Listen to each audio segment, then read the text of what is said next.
My parents don't understand. All the drinking and fighting means I'm scared.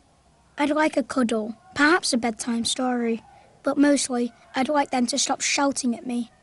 And sometimes they hit me. Feeling scared every day and not feeling loved or wanted will change me for the rest of my life. Later, I'll have problems at school, problems with alcohol, and I'll get in trouble with the police. What's happening to me right now means I'm more likely to have serious health problems in middle age and die sooner than I should.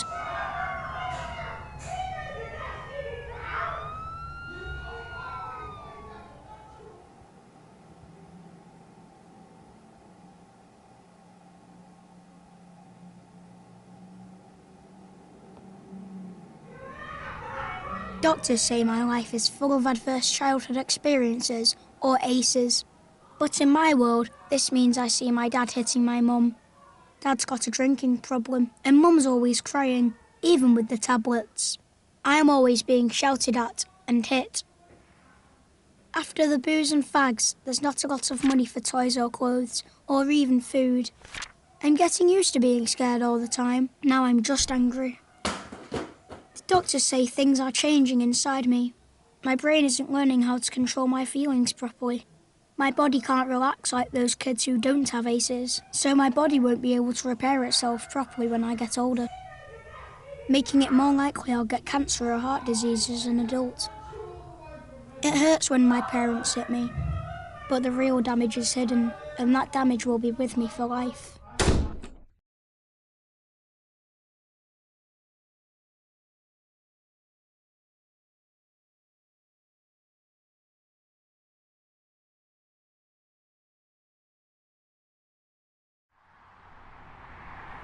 I drink and smoke.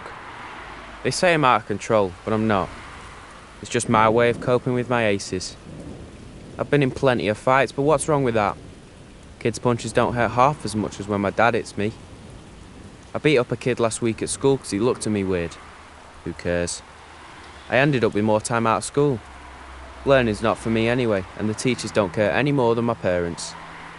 I don't like the way anyone looks at me except my girl.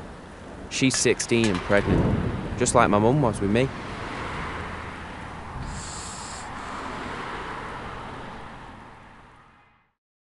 So this is where I've ended up. I've got diabetes and cancer's probably on the way. I know these kill you, but I couldn't do without them. I've never had a proper job and I've spent time inside. I hate my kids. I hate their mum too, until she left, so my kids have grown up with ACEs. And now my daughter had her first kid. She's 16. The course of my life was set in the wrong direction a long time ago. I know where I'm heading, and sadly I know where my kids are heading too.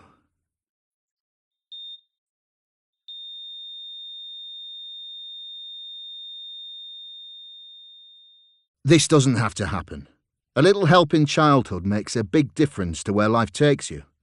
When I was a baby, the nurses noticed that my mum wasn't coping and helped her and explained how important my childhood is to the rest of my life. So, with a bit of help, she coped.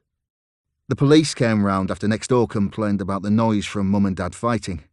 They asked how I was feeling. I told them I was scared all the time. Mum and Dad got help. The shouting got better and the hitting stopped. I even got some bedtime stories. I still had problems at school, but the teacher asked me about what was happening at home. I got help controlling my feelings. It wasn't a lot, but it was enough.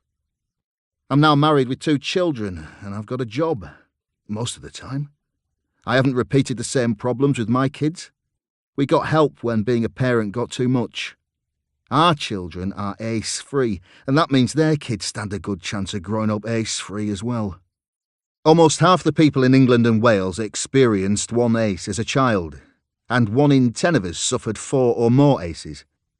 If we stop ACEs, millions of children would not become smokers or binge drinkers, and levels of violence in adults would be cut in half. Fewer ACEs in childhood also means fewer adults developing diseases like cancer, heart disease and diabetes in middle age. We all need to be ACE aware. Are you? Doctors, police, nurses, teachers, firefighters, and most importantly, parents.